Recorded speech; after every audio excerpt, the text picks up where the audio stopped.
As soon as I heard about a new Rob Savage horror film being released this year, I couldn't contain my excitement. I'm a massive fan of his 2020 directorial debut, Host, so I was super keen to check Dashcam out. When it was released earlier this month, I kept seeing review after review, pretty much saying it was completely bonkers, controversial, and really, really scary. To my surprise, however, the film didn't seem to be being well received by some audiences, with an overwhelming negative response to the main protagonist, but more on that soon. After what felt like forever, I finally got around to watching this film, and oh my god, everything I'd heard about it was absolutely true. This film is chaotic. Just before I jump into the review, if you're new here, I'm Emma, and this is Sketchy Ed, where I discuss and review films in the horror and thriller space. I like all things dark, creepy, and disturbing, so if you like this kind of content, don't forget to hit subscribe to keep updated on my channel. Dashcam was created by the same team that brought us Host, with Rob Savage returning as director and co-writer alongside Gemma Hurley and Jed Shepard. Also, like Host, it's a supernatural found footage horror film that takes place in the current pandemic. The film follows American live streamer and improv musician Annie, who travels to London with hopes to crash at her ex-bandmate's flat. Her surprise visit doesn't go down so well, and she ends up stealing his car to drive around London streaming her online music show, Bandcar. During her journey, she agrees to give an elderly woman a lift, and all hell breaks loose. That synopsis sounds pretty vague and ambiguous, but for this film, I think it's better going in with as little information as possible. Even the trailer conceals most of what this film is, which is great. It's really well done, so if you haven't checked it out, it's definitely safe to do so. It doesn't spoil anything, and it will kind of give you an idea of the vibe of the film. Dashcam has a compact main cast, and again, like Host, most of the cast members are playing characters using their own names. We have Annie Hardy playing Annie, Amar Chandra Patel playing her ex-bandmate Stretch, Gemma Moore playing Stretch's girlfriend Gemma, and Angela Enahoro playing Angela, the stranger Annie picks up. Also, for fans of Host, you'll spot a few familiar faces along the way. So I'd like to start by first addressing the kind of elephant in the room. As I mentioned before, there's been a great deal of controversy and negativity surrounding the film, and I mean, the film is full of controversial elements, but the one that's sticking out and upsetting people the most stems from the choice to cast Annie Hardy as the main protagonist. To give you some context, this character is anti-vax, anti-mask, anti-liberal, and even at one point touts a MAGA hat.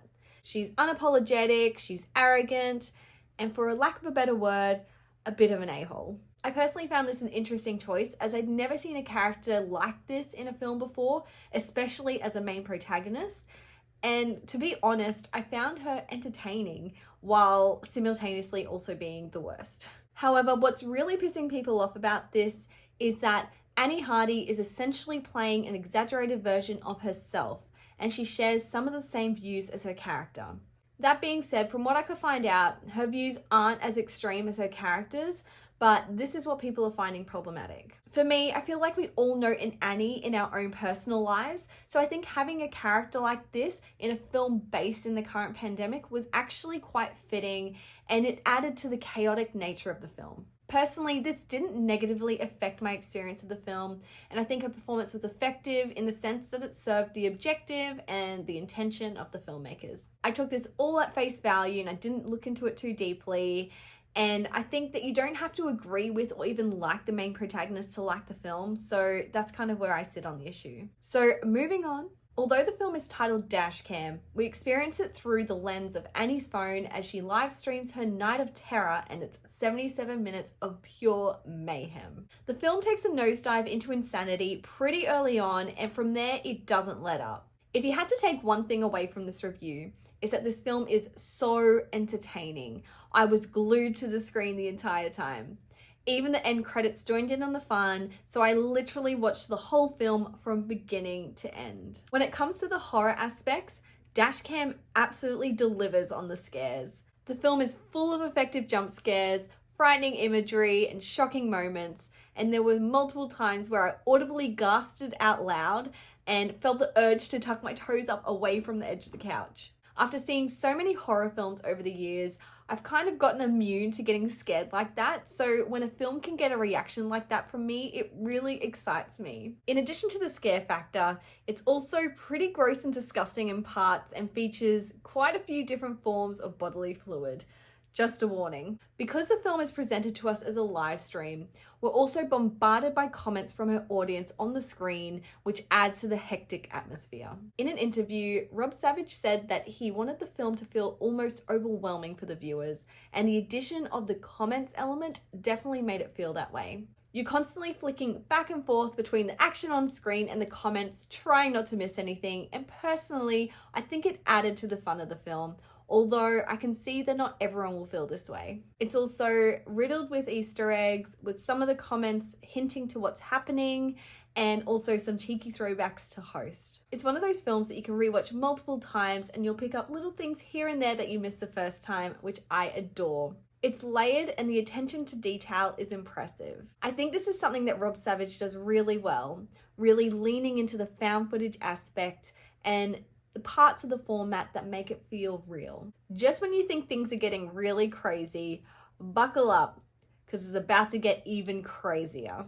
Dashcam throws its audience through a loop, pulling out all the stops and is absolutely unapologetic about it. I really like this about this film, but I can see that this won't sit well with some viewers. Because it kind of just throws everything at you, at times it can feel like an endless barrage of horrific events with not enough in ways of an explanation. Also, because of the amount of action going on, the camera is pretty shaky at times, even for a found footage film. For those who aren't die-hard found footage fans, this may be a little bit too much for them to handle and it will probably take away from the enjoyment of the film. If you're in the mood for just something crazy, outrageous, off the wall, insane, then definitely check this one out. This film is so unpredictable, you'll never guess what's going to happen next, and just when you feel like it can't get any crazier, it just manages to go next level. I really didn't know what exactly to expect going into this film, but all I know is that I had a great time. I thoroughly enjoyed watching this and I cannot wait to watch it again. I give Dashcam a personal score of 8 out of 10. However, I just want to note that initially I had rated it a 7 out of 10, but honestly, I just haven't stopped thinking about this film since I saw it, and while I was scripting this review, I just thought it deserved a higher rating. Talking of ratings, I'm actually really surprised at the ratings that this film is getting. Like, for instance, on Rotten Tomatoes, it has a rotten status, and even on Letterboxd, my go-to movie database, the scores are pretty low. I mean, everyone's entitled to their own opinions, of course, but I don't know, it just surprised me. I really, really like this film. Anyway, I hope you like this review. If you've seen Dashcam, let me know what your thoughts were in the comments below. Also, I hope you like my new kind of backdrop. I'm just trialing it out, see how I go. And for those returning subscribers, I want to say thanks for being patient as I try and work out how to put out more frequent content. In an ideal world, I want to be putting out a video a week, and at the moment with a baby, it's kind of hard trying to schedule that in. So I'm just kind of trying to work out the best way to manage that.